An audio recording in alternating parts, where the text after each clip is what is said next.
All right, so let's get started with today's lecture. We're going to look at a lot more code where we basically figure out the complexity class of that given code. So first, let's remember what we learned at the end of the last lecture. So we introduced this theta notation as a notation to mark the order of growth of a particular function or a particular piece of code, right? And the theta we preferred over big O notation because the theta allowed us to get this asymptotic upper bound on the worst case runtime of our function. So we wanted an asymptotic bound as opposed to an upper bound because that upper bound can be anything that grows faster than our function, right? So we prefer this theta as the asymptotic bound. So at the end of last lecture, we basically said that given some function, the theta for that function is going to be the dominant term of that function. So if we have a whole bunch of terms, we focus on the one that grows the most. We drop any additive constants, any multiplicative constants, and all the other terms that don't grow as fast as that biggest one. So we ended up with some classes of algorithms that we're going to go over today. We're going to see a bunch of codes that fall within those classes of algorithms. But before we go into that, I wanted to just quickly recap sort of the end of last lecture. So we saw an example that was pretty similar to this one, if not the same. So we know that given some function, we can grab the theta of that function by focusing on that dominant term. But how do we get at that function? So given some piece of code, the idea to get at that function was to first start by looking at the inputs to the function. So we have three inputs in this particular case, L, L1, and L2, right? Once we figure out the inputs to this function, we go on and look at everything within the code that depends on these input parameters. So they could be direct, like a loop that goes over something related to the input, or it could be indirect, as we're going to see in some examples later today. But we basically look at just the parts of the function that deal with this input. If we want to be exact, right, we start by finding out the exact number of operations that we do within this code, right? That's something that we did when we counted the number of operations given some function. So we're going to count the number of operations given this code in relation to L1, L2, and L. So we've got this relationship that we can come up with that relates the number of operations run as a function of L, L1, and L2. So the 1 over here is constant because we just have an assignment here for some variable. The next term here is not constant. There are 5 constant things that we're doing, assigning I to be a value in range, grabbing, indexing into L at I, that's 2, indexing into L1 at I, that's 3, checking the equality, that's 4, and then setting in L1 to be true, that's 5. So there's 5 operations, but these are repeated how many times? Well, they're repeated length L1 times because this loop goes through length L1, right? So this term here, this for loop here, is length L1 times 5 number of operations. Then the one here is this assignment over here. And then this loop down at the bottom is exactly the same as the loop up at the top, except that now this bottom loop repeats length L2 times, right? So as L2 gets bigger, this loop will take longer to run, right? That's how we think about that. And then lastly, the plus 2 at the end of that relationship is finding the and of these two variables and then doing a return. So that leads us to simplify it as 5 times length L1 plus 5 times length L2 plus 3. And this becomes the function that we can then grab the theta of, right? So now we just use the regular rules of theta, law of addition and law of multiplication, if there's anything to add or multiply. In this particular case, let's say that L, L1, and L2 are all the same length, and then we can simplify the above function to 10 length L plus 3. And then the theta of that becomes just theta of length L. Because we drop the 3, we drop the 10 multiplying L, and then we just keep length L. Right. So this is how we get at the theta of a particular function. This is one we looked at last time.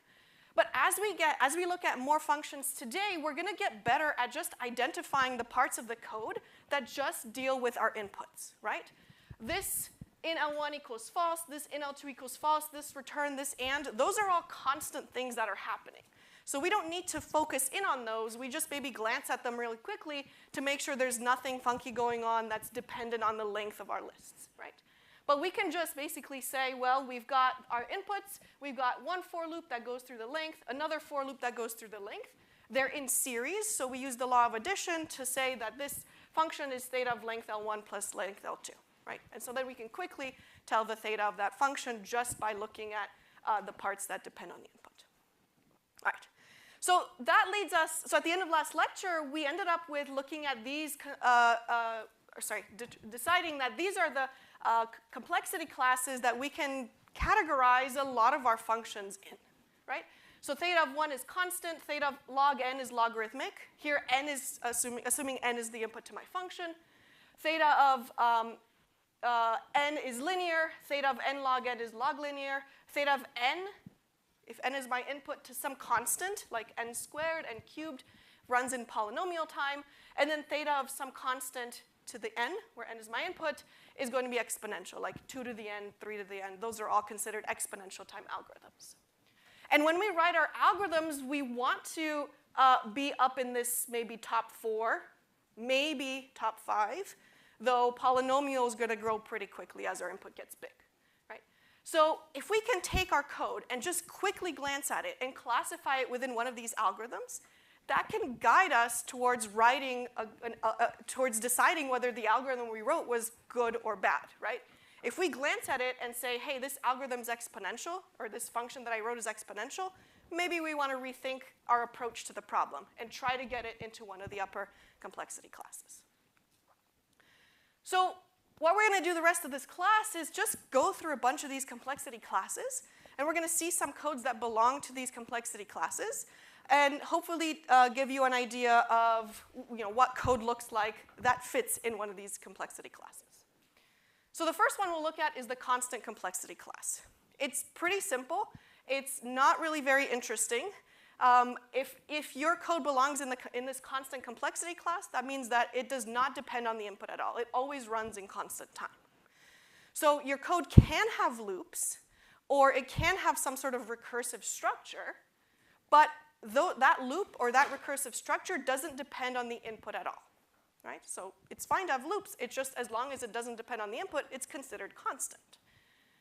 So there are some built-in operations that are constant time. So if you see any of these operations, like indexing into a list, appending to a list, grabbing the value associated with the dictionary key, those are all constant time. So if you see them in your code, you don't need to account for them at all. But we're going to see in a few slides that there are some operations on lists and dictionaries that do add some non-constant complexity. So you can't just brush them off. All right, let's look at a couple examples of code. So here's a very simple function, add x comma y. So x and y are my inputs. There is no loop or nothing recursive, nothing that takes time here, nothing that repeats in this code. So the complexity of this code is theta of 1. Okay, that's it. Here's another example. This is our kilometer example. Taking in miles, all it does is a multiplication. Again, theta of 1. There's nothing interesting going on here. No loop, no recursive. Here's a function that does have a loop within it. First thing we look at, though, is my input. What variable is my input here? It's x, right? So which part of my code here depends on x? Well, there's something that I'm adding here. So I'm adding x onto some number. And I do have a loop, but does the loop depend on x? No, it depends on some number that is just 100 within my function. If y equals x here, then this code wouldn't be constant, right? Because this loop will go through x times. But here, y is just 100, so this code is theta of 1 complexity. There's nothing here that depends on x as x grows. All right, so not very interesting examples there. So let's move on to the next simplest class of functions, the linear complexity class. And these functions will be usually denoted by one loop, or maybe many loops in series or something like that. But these loops all depend just linearly on n. You could also have a recursive function that repeats, that's also linearly in n. So we're going to see an example of a recursive function in a little bit, but first we'll start out with just some functions that loop linearly with n. There are some built-in operations, though, that are linear in time. So if we ever see these operations within our code, we can't ignore them, because they will contribute a theta of n complexity to our code, right? So we have to account for them. Like if we have some e in n within some other loop, we can't just say this e in n is constant. We'd have to use the law of multiplication or something like that to account for it. Okay? So checking if an element is in a list obviously is linear, because you have to look at each element in the list to determine that e is in it or not. Making a copy of your list is also linear in time. Even though we're making a copy of half of our list, right, so the first half of our list, it's still linear because copying 0.5 times length L is still theta of length L, right? That multiplicative constant on the front of our length L is 0.5. So if we drop it, that's still theta of length L. Checking for equality between two lists is also constant, because you have to look at each element in the list, compare them to make sure that they're the same or not. And deleting an item in a list is also linear in time. Sorry, this one was constant in time. Is also this one was linear in time. This deletion is also linear in time, just because of the way lists are stored in memory. So if you delete an item in the end of from your list, Python will count that as linear time complexity. So let's look at some examples. First, we'll just start out with just some regular functions with loops, and then we'll look at one recursive function. So here, I've got multiply x by y. It loops through range y, and it just adds x plus x plus x plus x y times. So I've got two parameters here. So I need to think about the complexity of this function with regards to both of them. So the complexity with respect to y is theta of y, right? Because I've got one loop that's a function of y. So this loop will repeat however big y is. So if y increases, the time this loop takes will also increase, right? So the theta complexity of this function is theta of y with respect to y. But what's the complexity of this function with respect to x? I have no looping structure here that's with respect to x, right? All I'm doing to x is just adding on to some number. So the complexity with respect to x is just theta of 1. So the overall complexity of this function is just going to be theta of y, right? X does not contribute anything to this, the runtime of this. All right, so this and the previous sort of loop function from the constant kind of tells us that we need to be careful about what the inputs are, right? When we report the complexity, we have to report it with respect to the inputs to our function. We don't always just say theta of n, or theta of n squared, or theta of length n, whatever it is. We have to relate it to the inputs to our function. And if we have more than one input, we have to be careful that to account for all of the inputs that contribute to the complexity. Okay. All right, let's look at another example. So here's one where you take in a string s. We loop through each character in s. We cast each character to an integer, and then we add on to some value. So we're essentially just adding on all of the characters in s, in the string s. So this has one loop that loops through all the elements in s. Now, if s is a string, what's going to make this program slower? Is it that the string, so the numerical value of the string is bigger? No, because if I'm looping through the string 1, 0, 0, 0, it's going to take the same amount of time as if I'm looping through the string 9, 9, 9, 9. Right? It's the length of the string that matters. So that's what this loop is doing, right? It's taking into account the length of the string. So if my string is longer, then it's going to take longer to run. So the complexity of this function is just theta of length s, right? Because that's the length of the string contributes to my to slowing down my function. Everything else that we do is constant, so the overall complexity is theta of length s. Or if it's simpler, you can just say theta of n, but then you have to say where n is, something like length of s. All right, here's another example. This is a factorial program that does it iteratively. So it's going to use a loop to keep to keep multiplying on I to calculate the factorial of some n. So in this case, my input is n. So now I'm going to look through my function to see what part of my function depends on n. So here n is just a number. And I'm looping through from 2 all the way up to n plus 1. So I'm going to loop through n minus 1 times overall. Since I'm looping through n minus 1 times, there's nothing else really that's contributing to the complexity. So theta of n minus 1 is just theta of n. Right? So the complexity of this function is just theta of n. Everyone okay so far? Right? So very simple programs that just have one loop, just depends on the input linearly. Okay, I will make a little note about the factorial because this is kind of something important. It's going to tell us kind of the difference between theory, which is what this class is mostly about, or this set of lectures, and the real world. So I actually ran the iterative version of factorial on the computer. And you can see here, I've multiplied the input by 2. So 40, 80, 160, 320, and so on. So as I'm multiplying the input by 2, if I'm expecting this function to be linearly related to the input, right, I'm expecting that the time that this function takes to run is going to be approximately twice as long, right? If the input increases by 2, the time it takes for this program to run should just increase by 2 as well. And it does. Right? It does all the way up to somewhere between 640 and 1280. Right? So if we do the math, that's approximately times 2 each time, minus, because we're just doing times here. But then, after somewhere within 640 and 1280, the time that it takes to run my program no longer follows this linear pattern.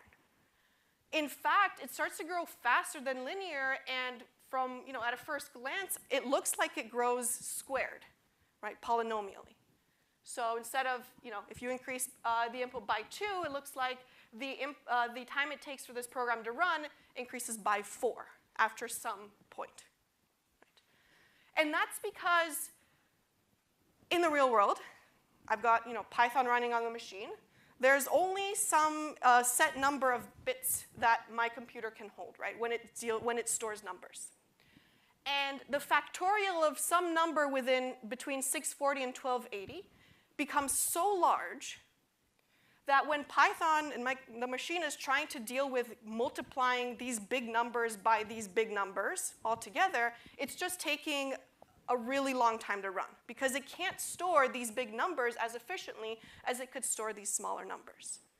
And so in the real world, what ends up happening is after I'm trying to store some really large value and doing the operations with some really large values, the time complexity goes down dramatically, right? N to n squared is a pretty big jump, right? And so this kind of shows the difference between theory and the real world, right? So in the real world, we can't store these values as efficiently as they get big. So does that mean like I guess errors depend on like the ability of the machine to store the values as opposed to like just the general stuff? Yeah, so if we used like a machine that had more bits to store values, then we'd be able to be more efficient farther along, right? Yeah, exactly. And we could, I guess we could, if we had a language that was maybe doing some smarter things and storing these big values in a much smarter way, that could also have an impact in the timing as well. Yeah. But for the purposes of this class, we're just interested in the theoretical happenings here, right? So as the input increases by x, we expect that the time that it takes to run the program will be x times as long, right? Because we're looking at values that are really, really big in theory. Okay, so let's look at another example. So this is a factorial function that does it recursively. We've seen this function before. We just looked at the iterative version of factorial. Now we're looking at the recursive version of factorial. So what do we have? We have one base case, right, that our code will eventually get down to, and a recursive step, which is just n times factorial n minus 1. So how do we do the analysis of a recursive algorithm? Because in this recursive algorithm, we don't have a loop, right? In the previous examples, we had a loop that we could definitively say, hey, this loop will repeat this many times, so clearly increasing n will increase the time it takes for this loop to run. So when we're dealing with recursive functions, we think about how many times the recursive function is going to be called, right? Because when we call factorial, right, we have factorial of some, 5 or whatever it is. And this calls factorial of 4, and this calls factorial of 3, right? And so we have this chain of function calls where we get down to the base case. And once we get down to the base case, we start to kick off the step that returns the result one at a time. So when we're talking about recursive functions, what we really care about is how many times we call the function. Okay? That's our quote-unquote loop for recursive functions, right? It's just the function calling itself to ask itself to do the work. And it does the work with a slightly changed parameter, right? So what we need to do is think about how many times does this function call itself? And on top of that, is there some sort of overhead that's not constant? In this particular case, when we call factorial recursive, we're going to go essentially theta of n times, right? Because we start with n, then we do n minus 1, n minus 2, n minus 3, all the way up down to 0, right? So effectively, we've called ourselves about n times, so theta of n. And the overhead for each one of those calls is constant, because all I'm doing to n is subtracting by 1, and that's a constant thing, right? n minus 1 is theta of 1. It's just constant. So the overall complexity of this is just theta of n, where n is just my input. Okay? So what we notice is that the iterative and the recursive versions of factorial are both theta of n, right? Which means that, generally speaking, if we were trying to decide whether to implement factorial recursively or iteratively, it won't really matter in the long run, because the worst case complexity is theta of n. It's the same for both. So it will be your choice which one to actually use. All right, so then it maybe comes down to readability or other factors. Okay. All right. Another example, so this is compound. We saw this last lecture. We actually timed it and counted how many, actually did we count? I don't remember. I don't think we counted the number of operations, or maybe we did, but we definitely timed it. So this function took in 3 parameters. So we have to be careful which one of these parameters, or which parameters of these actually contribute to my complexity. So this function calculates the amount of money I have if I invest some monthly amount at some monthly interest over some number of months, right? So the loop here iterates through number of months, and then everything else seems to be constant, right? I have gone 1 loop. So the inside of the loop is constant. I do have to double check that, but so far so good. It's not looping anything else. It's not a function of anything else. The loop itself, though, is theta of n months, right? So the overall complexity of this function is theta of n months, or we could say theta of n where n is equal to n months. None of the other parameters contribute to my complexity, and that's exactly what we saw when we ran the code, right? We ran it by changing each one of the parameters, and we saw only n months contributed to a slowing program.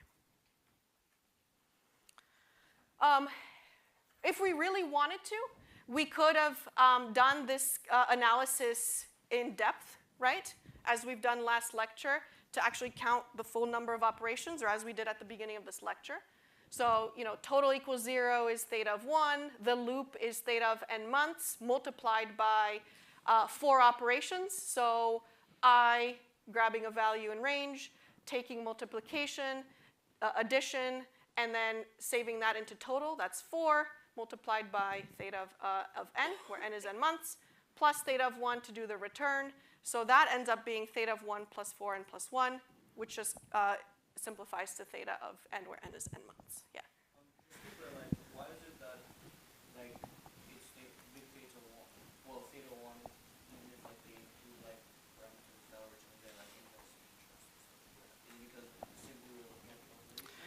Yeah, so we're just looking at operations, right? We're doing calculations with interest and invest and multiplying it with total, right? But the fact that interest is bigger, like if the interest is $1 or if the interest is $1,000, is this going to make that line of code much slower? No, right? Because all we're doing is a multiplication between two numbers, right? So that's why the inside is theta 1, right? But having a loop where we repeat this over and over again is going to slow the program down. Yeah. Okay, how about this Fibonacci function? So this is an iterative version of Fibonacci. I don't know if we've seen this before. Again, we could do sort of a rough, quick analysis where we just briefly glance at every single line and ask ourselves whether it's contributing theta of 1 or something worse to our total runtime analysis. So we've got this first part here, which is just constant. It's theta of 1. Right? Nothing here is loopy. There's no recursive going on, nothing that depends on the input in a non-constant way.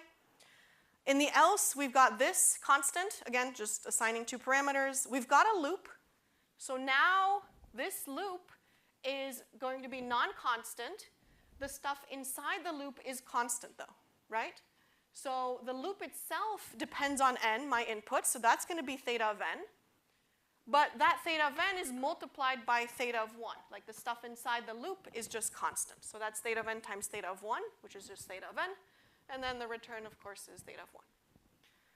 So we could do a calculation like this, or you could just quickly scan and say, hey, I've just got a loop that looks like that depends on n, and that's theta of n. So the overall complexity of this, if we wanted to be detailed, is this, right? Theta of 1 plus theta of 1 plus theta of n times theta of 1 plus theta of 1.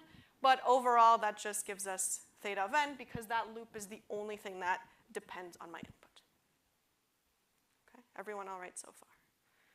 Okay. Perfect. So now let's move on to the second easiest complexity to kind of identify. That's the polynomial complexity. So polynomial complexity generally deals with functions that have nested loops. Right? So if we have two nested loops that linearly depend on my input, that's going to be a function that's n squared. If I've got three nested loops that all depend on my input linearly, that's going to be n cubed, right? So let's see some examples. So here I have a really simple nested loop situation. I've got a function called g, and it's going to take in an input n. So I'm going to look for everything that depends on n. Well, I've got a for loop here that's going to iterate n times, so that's theta of n. And I've got an inner for loop. So for each thing in my outer for loop, I'm going to do the inner thing n times as well. Right? And then the stuff inside my inner for loop is constant. So that's theta of n, and the stuff outside of my loops are the stuff inside my inner for loop is theta of 1. And the stuff outside of any of the for loops are theta of 1 as well. So they contribute nothing to this complexity. So the only thing that I need to account for is my outer loop, which is theta of n. And law of multiplication says my inner loop is going to multiply its complexity to my outer loop's complexity. Right? So the overall complexity of this function is theta of n squared, because the number of times that I'm going to do this operation is going to be n squared times. Okay. Perfect. All right, so now let's look at some examples with lists. Right? We haven't seen those yet. So now we have to think about the input. In this case, it's going to be two lists. And when we're dealing with lists, one of the things the most common thing we're interested in is what happens to the behavior of the function as the lists get bigger, right? As we saw sort of in last lecture, the size of the elements within the list typically don't matter. But the fact that I have more elements to do stuff with does matter, right? So if my list now has twice as many elements, this program, or most programs, will probably be twice as slow. So here's a function called isSubset. Takes in two lists, L1 and L2. I've added two little examples up here to help us figure out what this function does. So it's going to tell us whether the elements of L1 are in L2, right? So in the first example here, elements in L1 are 3 and 5 and 2. And L2 does have the 3 and the 5 and the 2, but it also has other stuff. That's totally fine. All the elements in L1 are in L2. So this function will return true for those examples, those L1 and L2. And then here's an example where it will return false. So the elements of L1 are 3 and 5 and 2, and L2 is missing the 3. So then that one will return false, right? The elements of L1 are not all in L2. So it's not a subset. All right, so what's this function doing? Well, it's iterating through all the elements in L1. So it's going to first look at the 3, then the 5, then the 2. It's going to look through each element in L2 for every one of those L1 elements. So it's going to look at the 3 and the 2, the 3 and the 3, the 3 and the 5, the 3 and the 9. Then it's going to look at the 5 and the 2, the 5 and the 3, 5 and 5, 5 and 9, right? It's going to keep doing that. And it's going to keep track of this Boolean called matched. And it's going to, as long as it finds this element E1 within my L2, it's going to save matched to be true. And it's going to keep doing this until it until it keeps finding matches. Until it finds a match. As soon as it finds a match, it breaks because there's no need for it to keep looking at the remaining elements of L2. It already found one that matches. So this code could actually be rewritten by saying kind of the inverse, right? If E1 is not equal to L2, we can just immediately return false because we've already found an element that from L1 that's not in L2. Right? So we could have rewritten this code in many different ways, but the ultimate analysis will be the same. So let's look at the analysis for this function. Well, we have two inputs, so we have to be careful about both of these inputs. Which parts of this function depend on L1 and L2? Well, we've got an outer for loop, right? So what happens to the complexity with regards to this loop? Well, if I have more elements in L1, then this loop will go through more times. So this loop will be executed length L1 times. So the theta for this outer loop is going to be theta of length L1. But there is an inner loop, so for each element in my outer loop, I'm also going to do everything in this inner loop, right? So in the worst case, I need to look through each element in L2 to find a match. So the inner loop will execute at most length L2 times, again, in the worst case, right? So the inner loop will be theta of length L2. So the overall complexity, since I've got this nested loop situation, law of multiplication, says that it's going to be the theta of my outer loop multiplied by the theta of my inner loop. So theta of length L1 times length L2. Okay, everyone, yeah, question? If instead you had a linear if statement, would it be NQ? Yes. So like here in this if?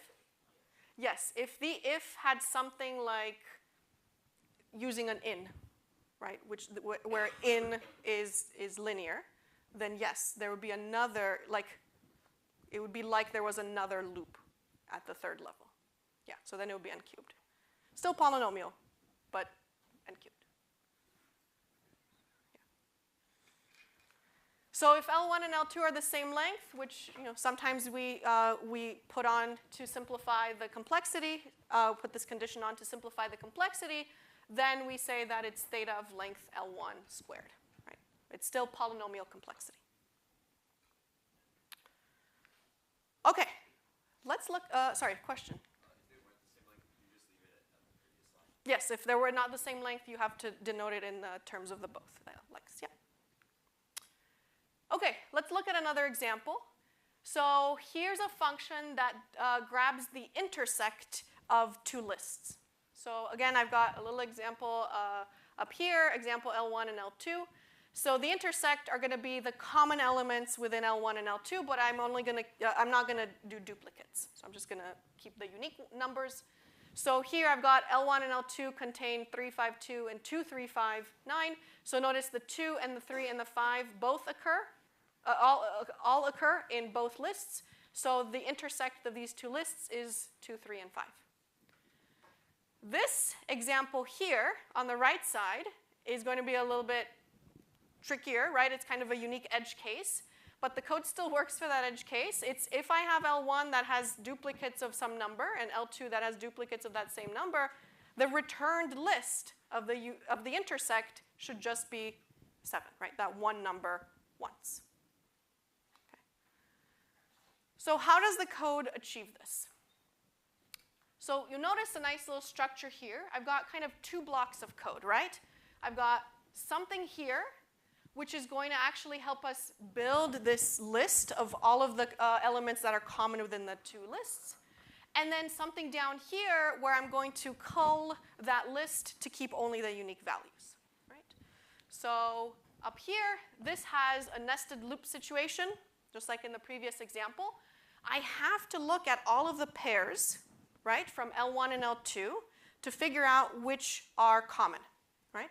So this for loop over L1 is going to go through the 3, the 5, and the 2, and then the inner for loop through L2 is going to basically match, take a look at, does the 3 match the 2, does the 3 match the 3, does the 3 match the 5, does the 3 match the 9, right? And then the 5 match the 2, 5 match the 3, and so on.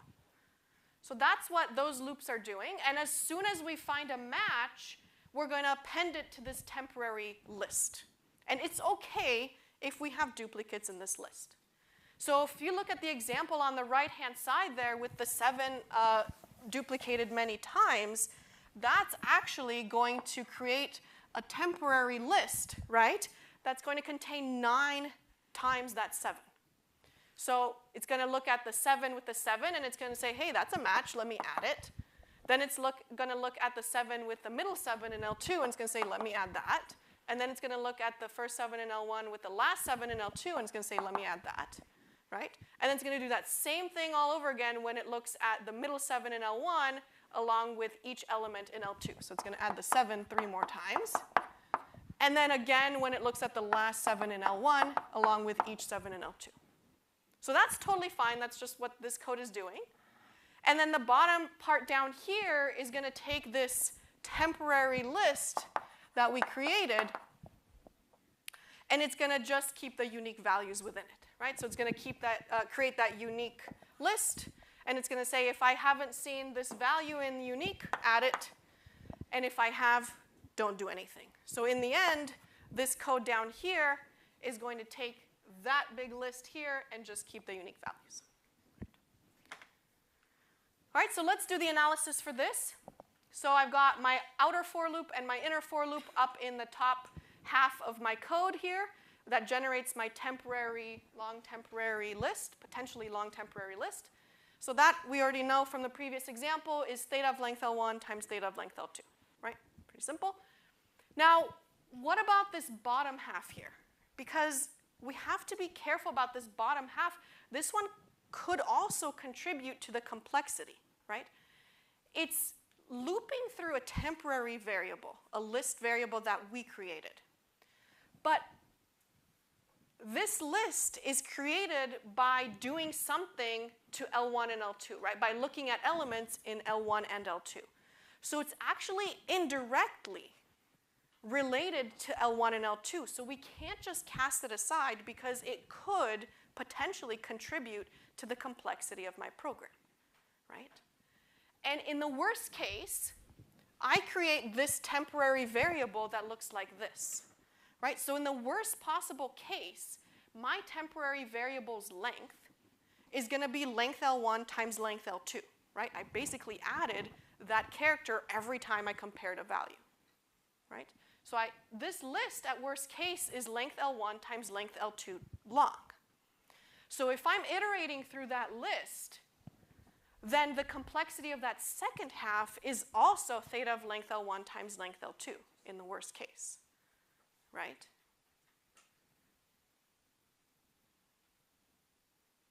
So the overall complexity of the function is theta of length L1 times length L2 up here, plus theta of length L1 times length L2 down here. So in this particular case, the fact that I'm iterating over temp didn't actually increase my complexity, but you can imagine code where, doing something funky like this, where you indirectly reference, have some loop over something related to the input, could affect the complexity. So in this case, the overall complexity is still theta of length L1 times length L2. Right? Questions about this one?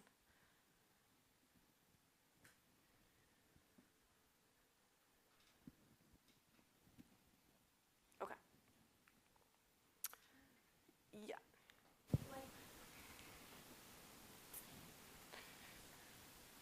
Why is it not, again, because TMP, you're appending a certain number of them?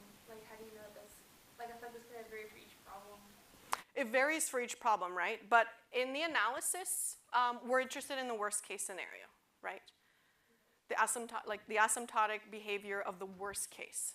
And in the worst case, we've added this number, length L1 times length L2 times, right?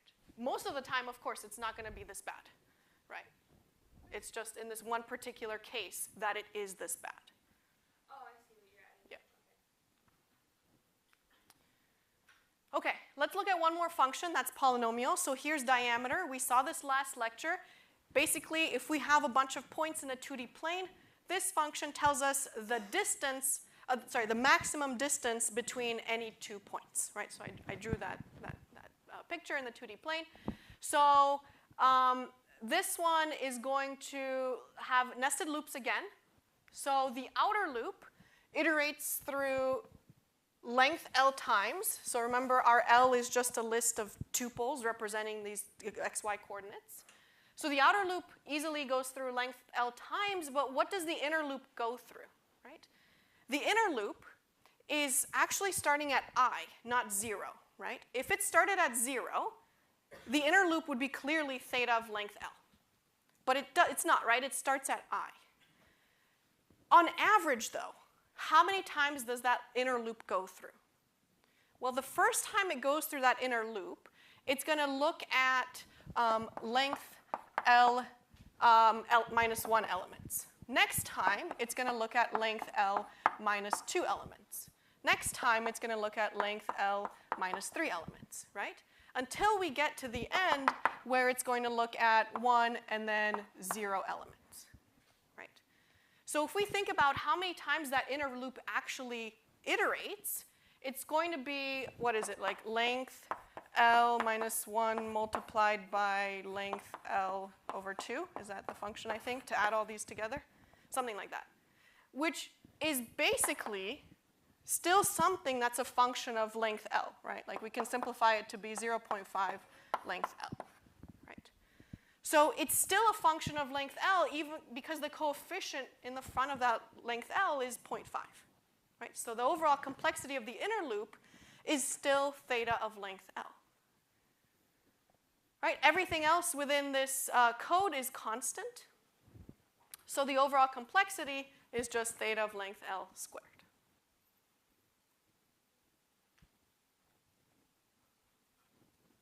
Yeah. Sorry, where did the 1/2 come? Oh, it's the formula to add like if you add 1 plus 2 plus 3 plus 4 plus all the way up to n. Like what's the formula to do that? I think it's like n times n plus 1 over 2. Something like that. So this is not exactly half, but it's like something on the order plus, I don't know, something, right? Whatever this calculates to. But in effect, it's like something that's smaller than length L, but it's still a function of length L, right? And so that front coefficient right before length L just goes away, right? Even like if it was 10, we would still cast it away. In this case, it's 0.5 or whatever it is, right? So it's still less than 1, but we still cast it away because we're interested in the theta of this. Yeah. Is there any scenario with a nested for loop with 2 for loops that wouldn't give an n squared loop? I mean, the inner loop could just not depend on the input at all, right? Like here it's n squared because both of the loops depend linearly on the input. But if the inner loop, like if the outer loop went through range length L squared, then the overall complexity would be length L cubed in this case, right? Because it's length L squared times length L. Or if one of the loops doesn't depend on the input at all, then it contributes nothing constant and nothing linear, so it's constant, yeah. Okay, let's have you think about this question for a bit. So think about the input, think about parts of the function that depend on the input, and then what is the complexity? Okay, what's the outer loop theta of? Yeah. Yes, nums is a list, so the outer loop is theta of length of nums. Correct. Good. What's the inner loop theta of? Yeah, is that what you were going to say? Theta of 1. Exactly. It's the length of digits, but digits is not my input, right? Nums is my input. So the inner loop will always just iterate through 10 times. So in the eyes of the inputs to the function, that's just constant, right? So the input is nums. The outer loop is theta of nums. The inner loop is theta of 1. So the overall complexity is theta of length of nums. Perfect. How about this one? What are my inputs? Do any loops depend on these inputs? All right, what's the outer loop complexity? Yeah. Length of L1. Yeah, theta of length L1, exactly. What's the inner loop complexity?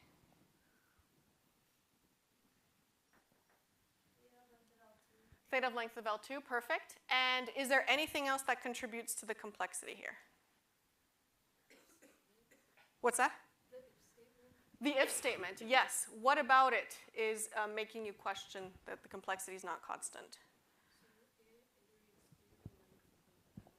Exactly, yes, very nice. So in iterates through the length of L3, right? Looking for an element in L3, E1 in L3, is not constant, right? You have to look through the whole length of L3 to figure out whether it's there or not. So this inner bit here, right, is not constant. It's theta of length L3. In fact, it's 2 times length L3, right? So the overall complexity of this function is theta of length L1 times theta of length L2 times theta of length L3, right? Okay. Cool. Let's look at the exponential complexity. So this is a complexity that grows really, really quickly. We never want the algorithms that we write to land within this class.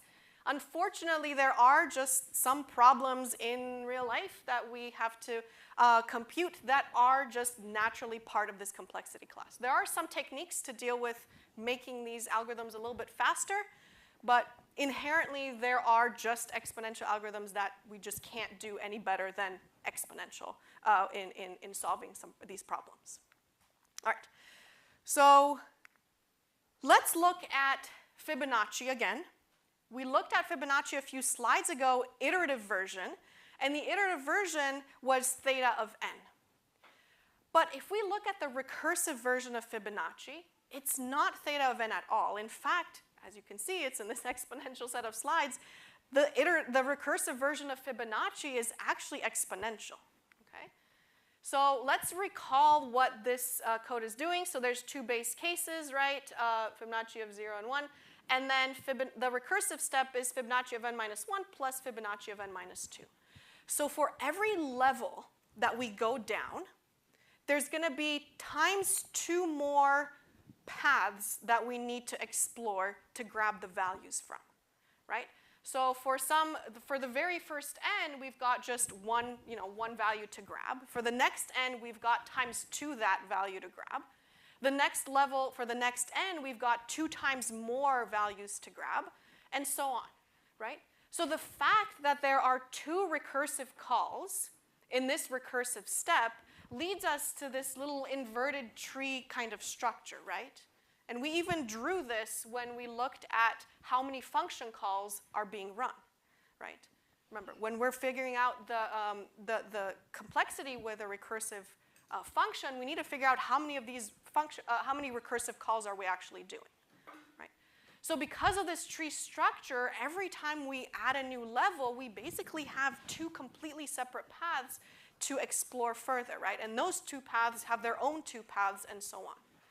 So this leads us to this tree structure, which is actually going to lead to the total number of recursive calls to be exponential, so theta of 2 to the n.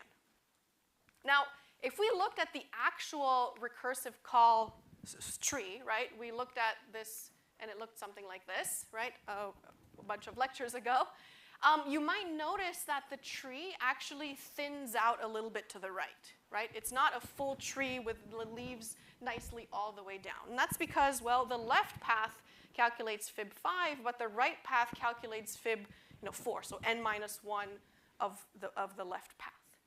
But that's fine. It's not that we are actually going to speed up anything by some sort of order of magnitude, right?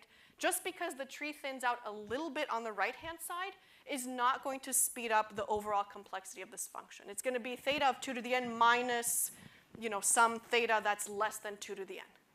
So that subtraction is not going to really decrease the overall complexity of our function, so the order of this is still exponential. All right. Here's another example of an exponential code. So this is a function that is going to generate all the subsets of a list. Okay, so I've added a little example here to help us understand what it's doing. So here I've got 3 numbers, a list with 3 numbers, 1, 2, and 3. And to generate subsets, what this means is that I'm going to create a new list of all of the possible combinations of numbers within my original list of all the possible lengths, right? So first, one subset of this list could be just the empty list, so that's not taking any of my original numbers at all. The next one is a list with just one of the numbers in it, so either the 1 or the 2 or the 3. A next subset of my list could be taking just 2 of the elements, so 1 and 2, 1 and 3, and 2 and 3. And then lastly, I can just grab all the elements, so 1 and the 2 and the 3. I don't care about the order, right? I just care that I have all of these different combinations of all of the different lengths in my final list. Right? So does everyone understand kind of the goal of this function? Okay, so how do we achieve this? Well, you might not be surprised. We're going to do it recursively. That's really the only reasonable way to write this code, okay? So I'm going to go through this slide kind of just explaining what each line does, but on the next slide I'll have a little animation that shows step by step how the function creates this subset list. So first thing, it's recursive, so I've got my base case up there. It's if I have a list of length 0, then the subset of an empty list, right, is just going to be this list with the empty thing inside it. Right? So if I have no elements, there's only one subset, that's the empty list. Then, if I have more than one element inside it, I'm going to do the same idea that we saw when we worked with lists back in the recursion lectures. Right? I'm going to extract one of my elements, I'm going to work on the remaining list, and then I'm going to do something by taking that element and tacking it back onto the result. So in this particular case, the thing that I'm extracting is the last element in my list. So if my list is 1, 2, and 3, at a step here, I'm going to extract the 3 and make it into its own list. Right? So that's what that step is doing. It extracts the last element in the list. Then I make a function call to generate subsets on everything except for that last element. So I say, hey function that I'm currently writing right now, if you can generate for me the subset of all the elements, right, the subset for this list, then you're going to come up with something that looks like this. It's going to be the empty list, the 1, the 2, and the 1 and the 2 together, right? So the subset of this list is going to be this group of elements here. So that's what this is going to do. So this is, again, us trusting that the function we write will generate something that looks like this. If we've got to this point, then smaller is going to be a list that looks like this. So the next part of the code is going to take that little extra thing that I had saved previously, and it's going to tack on that 3 to every element within this list. So then I'm going to basically say, I'm going to take this 3 and make a list with the 3 in it, a list with the 1 and the 3 in it, a list with the 2 and the 3 in it, and a list with the 1 and the 2 and the 3 in it. So I've just taken that 3 and added it to everything that resulted from this line of code here, from my function calling itself. And then all it does is return smaller plus new.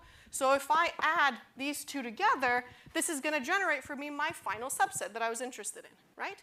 I've got the empty thing, I've got the 1, the 2, and the 3 by itself. I've got the 1, 2, the 1, 3, and the 2, 3 by itself, and then the 1, 2, 3 all together. So that's the big idea here, okay? So let's just go through step by step, recursively calling ourselves. So this is me finding out kicking off my function call, saying, hey, generate the subsets for the list 1, 2, 3. I'm going to keep the extra aside.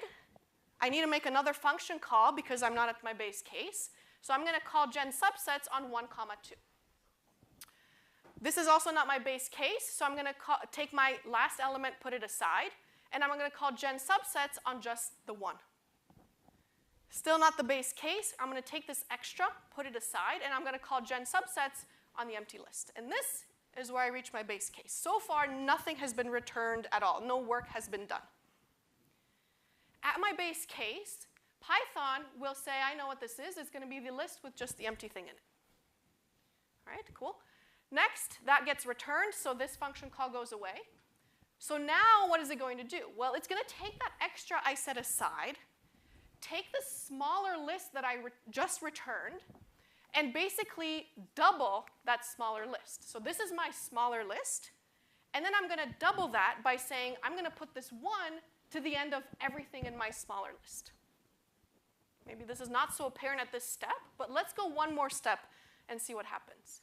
So now this function also terminates. It returns this empty list and 1 in it, and says, all right, here, with this function call, I had saved the 2 separately, and said, I'm going to now tack on this 2 to the end of everything that I had just returned, right? So this is smaller.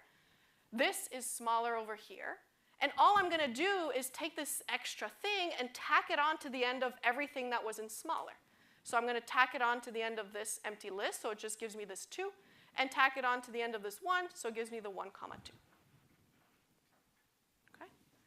So I've basically doubled my list at this stage. One more step. This gets returned, and now this is my original function call. The thing that I had extracted was the 3, so now we're basically at this step here. I extracted the 3. The function just below it returned this smaller, right? So that means that this 3 is going to get appended to the end of everything that was in smaller, right? So it's going to be appended to the end of this empty list to give me just the 3, to the end of the 1 to give me the 1 and the 3, to the end of the 2 to give me the 2 and the 3, and to the end of the 1, 2 to give me the 1, 2, 3. Now, this is the final answer, right? So I basically keep what I had returned from the previous function call and concatenate that with the thing that I had just created, right, where I tacked on my 3. And this is my final answer. It's just sort of out of order to what we intuitively would have written by hand, but it hits on all of the elements that I wanted to have anyway, right? So I've got the empty list, everything with just 1 element in it, everything with the 2 elements in it, and everything with all 3 elements in it. So let's look at the complexity analysis of this. We've got 2 things going on here. One is how many of these function calls are actually being done, right? Like with the inverse tree structure, how many of those function calls do we need to do to get to the end of to our base case? And on top of that will tell us how many actual elements in the list we will have. And on top of that, we have actually a time complexity that's not constant. That's to copy our list, okay? So copying a list is not constant, right? Because it takes some time to take all the elements in a list and make a copy of them. So if we think about the time it takes to make our list at each step, right, how many of these sub-elements we're creating, well, at the very base case, we have 1 element. At the case just above it, we had 2 elements. At the case just above that, we had 4 elements. At the case just above that, we had 8 elements. So at each step, the number of sublists that we were generating was basically twice as much as the previous step. So the overall number of subsets was on the order of 2 to the n. But there was also a time complexity to make a copy of the list within each one of those subsets. So we're multiplying the complexity it takes to make all those function calls and generate all those subsets by the time it takes to make a copy of the list. So the overall complexity is actually going to be theta of n times 2 to the n, because it's a little bit harder, it's a little bit worse than exponential, just purely for the fact that we're copying the list at each step. Okay? All right. So let's move on to logarithmic complexity. This one's going to be a little bit tricky, because right off the bat, we're not going to be able to see a direct relationship between the input and what loop we actually have. So here, I've got a function called digit add. It's going to take in a number. So like 1, 2, 3, 4, something like that. The number 1,234. The code casts it to a string. So it takes in a pure numerical value. It makes a string out of it, and then iterates through the string, right? So the function here, in terms of time complexity, is theta of length s, right? Here we're iterating through the string backward, basically 4, then 3, then 2, then 1. But what's my input? It's n. It's not s, right? So the time complexity of this function, while it's linear in s is not linear in n. Because when my number is 83, my loop only iterates twice. If my number has 4 digits in it, 4,271, my loop iterates 4 times, right? So this relationship is not linear, right? So what is it exactly? Well, let's think about what that loop is actually doing, right? If I have a number with 4 digits in it, right, something in the thousands, when I iterate through the number by sort of backward, right, this number as a string, I'm basically taking that 1 and keeping it in my running sum. Then it's kind of like I divided that number by 10. I grabbed the remainder when I divided that number by 10, and that's the thing that I just added. The whole number left over when I divided by 10 is this bit here. So now, think of it like to take this last element here, it's like I take this number and divide by 10 again. I grab the remainder when I divide by 10 and add it to my running total, and the whole number I'm left over when dividing by 10 is just this.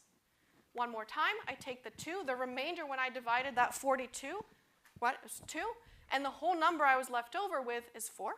And then lastly, I can do that last thing again. So what's the relationship between the magnitude of n, right, this 4,000 something or this 80 something, to how many times I have to loop through to get every digit in my number?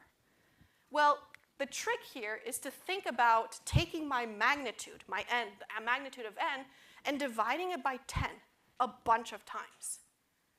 How many times do I divide by 10 to basically grab every single element, every single digit in my n? Well, length s times, right? That's kind of like taking each character one at a time, right?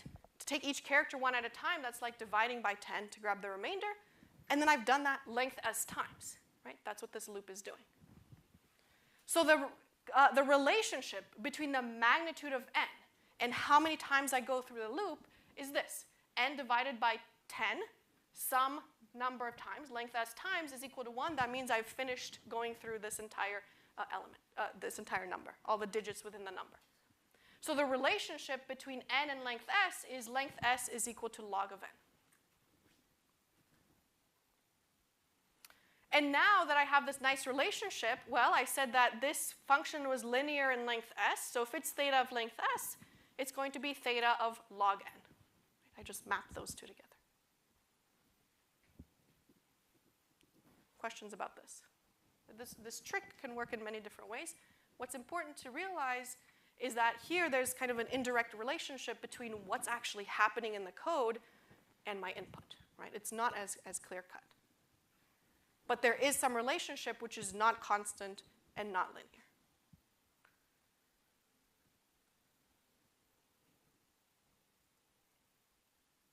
Okay.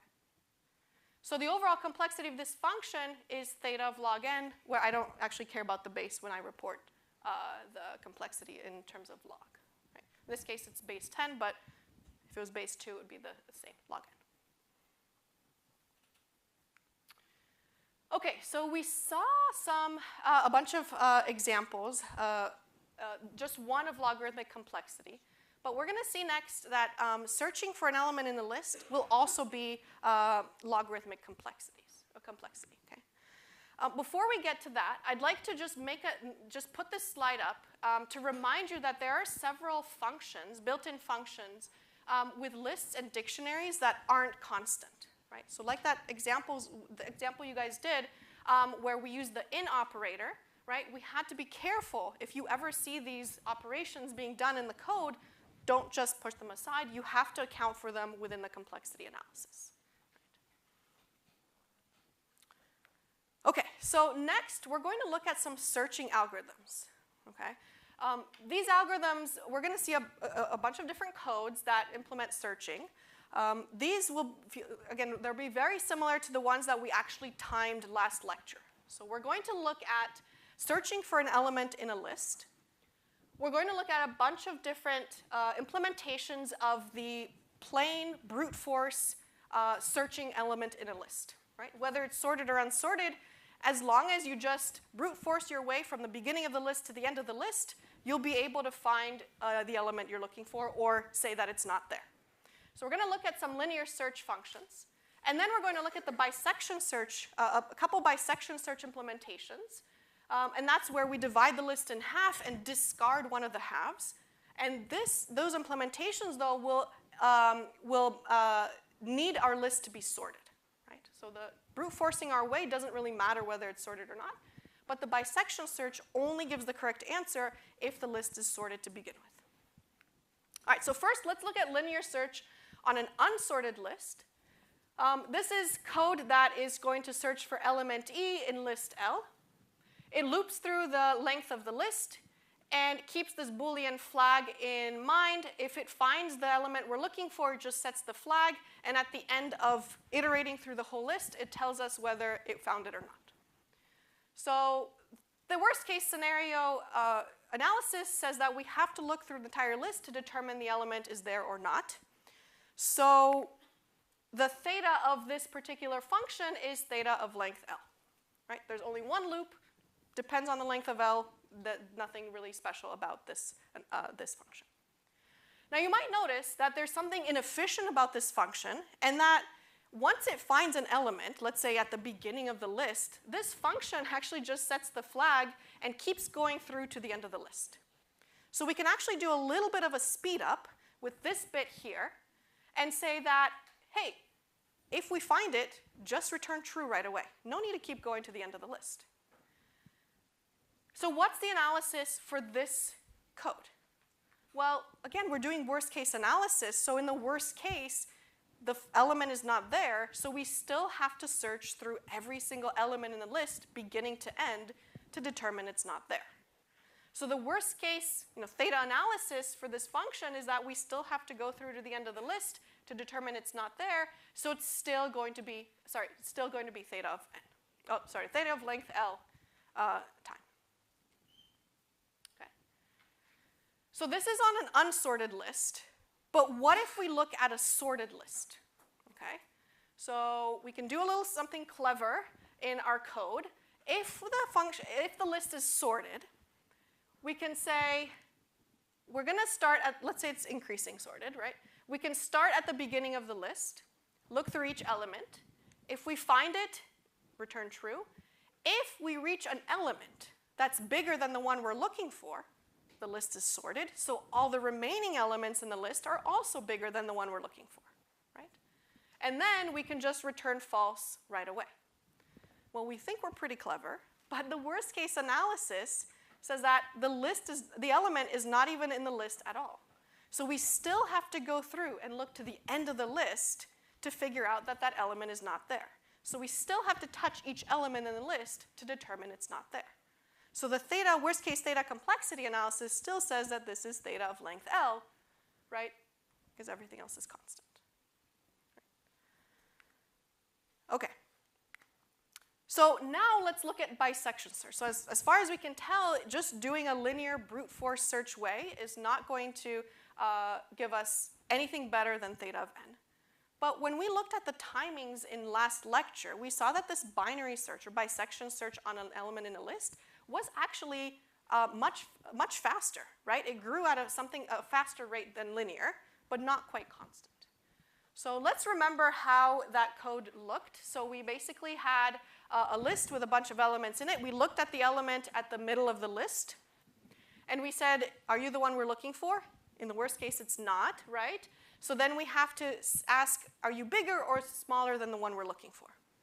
If it's bigger, then we know we have to look in the lower half of the list. If it's smaller, we look in the upper half of the list. And now that we either look in the lower or the upper half, we notice we have the exact same problem to solve. So this should ring a little bell that says we should use recursion, right? As now we have the same problem to solve, an element E in a slightly smaller list.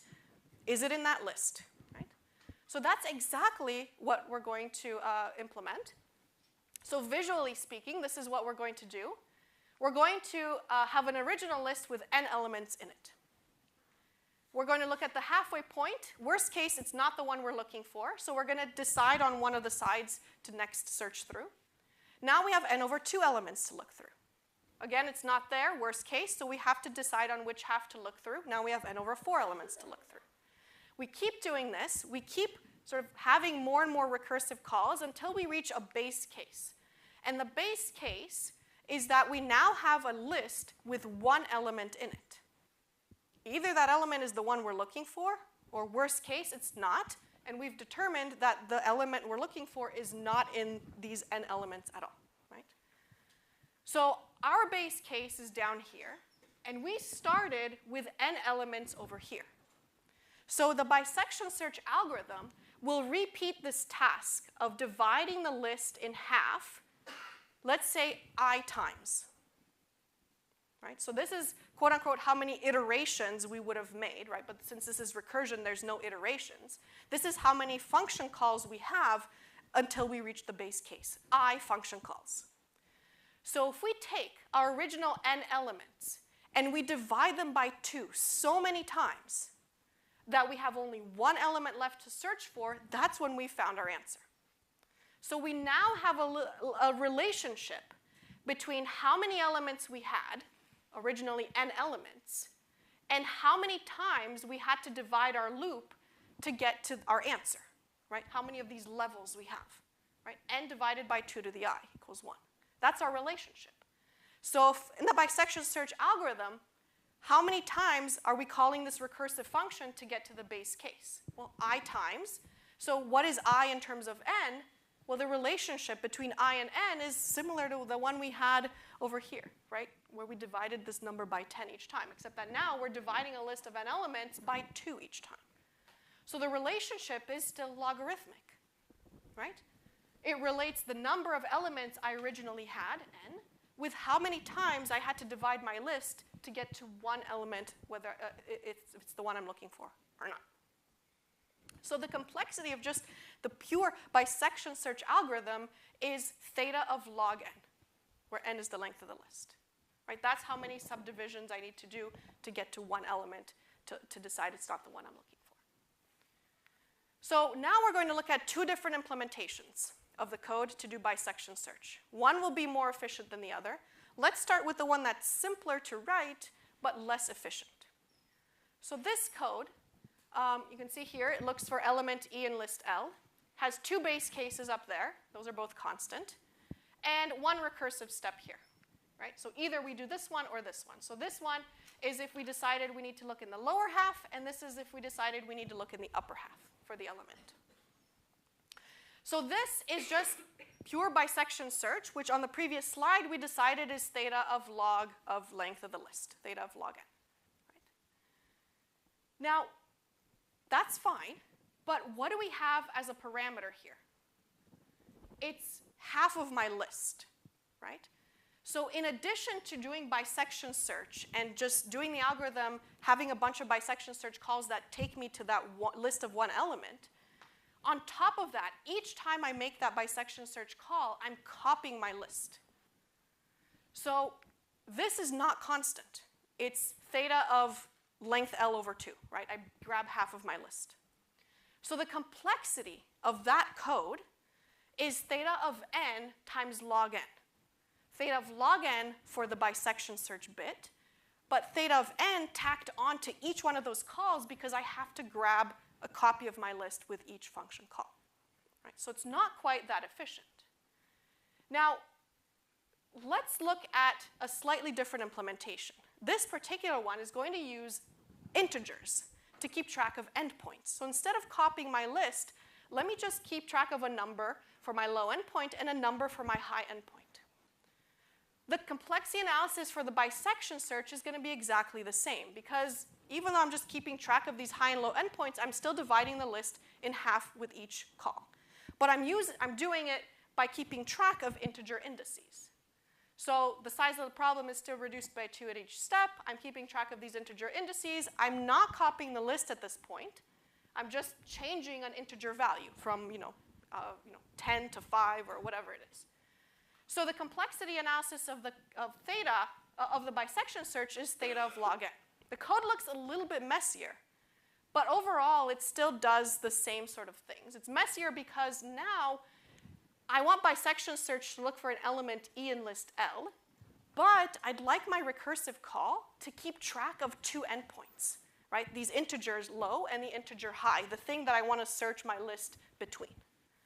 So I'm going to create another function that I kick off down here, which looks for an element E in list L, but I'm also going to keep track of my low and high endpoints as parameter to my bisection search function. So bisection search helper here is now going to take in these 4 parameters. The rest of the code is just details, but what's important is everything is constant except for my 2 bisection search calls, right? Here, I'm changing my I'm changing my high if I want to look in the lower half of the list. And here, I'm changing my low if I want to look in the upper half of the list. So those bisection search calls are still going to be theta of log n, but what's the overhead now? The overhead is nothing, right? It's constant. This L is the same one. I'm not making a copy of it. I'm just passing it through. E is just a number. Low is just a number. And mid minus 1 is just a constant operation. There's nothing being copied here. So the overall complexity of this code, while it looks a little bit messier, is just theta of log n, right? Because the overhead is constant on each one of those function calls. So that brings us to this final question, right? Clearly, bisection search on a sorted list is faster, it's theta of log n, than pure brute force search on a list that could be sorted or unsorted. So the question is, when does it make sense to sort the list first? So given an unsorted list, when do you sort the list and use this fast binary search versus just using a straight up linear search? Well, that's when the time it takes to do the sort, right, an initial sort, plus the complexity to do binary search is less than doing the straight up linear search, right? Because the list has to be sorted for this to work, right? Well, when is that true? Well, this implies that the time it takes to do the sort is less than theta of n. So that means what? Can you sort a list without even looking at all the elements once? No, right? Like you have to look at all the elements once to even say that, hey, this list is already sorted. So this is actually never true, right? So what does that mean? Does that mean we never want to do binary search on a list unless it's already sorted? Kind of. But in fact, there are various situations when it does make sense to do the sort first and then use binary search. And that's the case where you're given a data set and you want to do a whole bunch of searches on that data set. So if you can take that sort, do it once, and then amortize the cost it took you to do that sort over k different searches, then it makes sense to pay the price to do the sort once, and then do it over, and then do the binary search over all these searches, all these searches, right? And so as k gets really big, the time it takes for you to do the sort becomes irrelevant, right? The theta of doing this thing on the left becomes just the theta to do the search logarithmically than it does to do the search linearly. Right. Okay, so if you're only doing the search once, please do not sort your list and then do a binary search. That's going to take longer than just looking at the elements in your list straight through using brute force. But if you're going to do a whole bunch of searches, makes sense to do the sort and then do the search. All right, that's all I've got. Next lecture, we're going to look at a bunch of different sorting algorithms, and we'll have a quiz.